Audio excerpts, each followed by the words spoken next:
It's hard to move forward from painful events if we don't have some sort of proof that there is an agreement on what has occurred.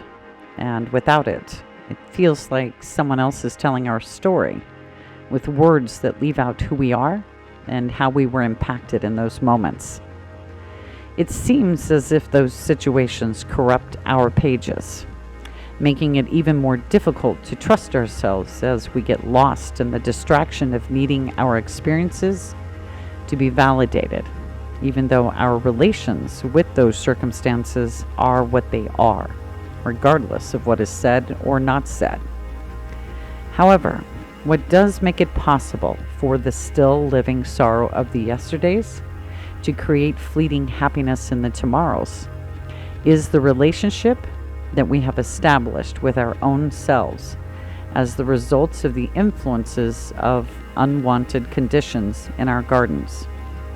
So what's on the other side if the things that we grieve were to move from the dark response of denigration to the elevated space of being acknowledged as the collisions in our stories, whether anyone else agrees or not?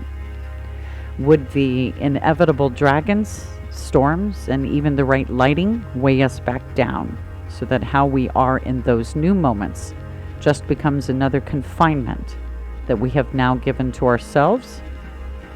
Or would we find that we are more believable and finally be willing to alter the alliances that we have maintained within our own homes? Life is full of vessels of complicated emotions that exist in the simplest of things, like our connections to flowers, and their appearances aren't controllable. But changing their unfolding of us into our embracing of them is something that we are powerful enough to do. It may feel like the materials of painful episodes leave us with few options other than to be pushed towards the dominant darkness. But gravity has a value in all of its spaces, and the pull between us and the objects of understanding that we need to explore a new relationship with ourselves are within reach as well.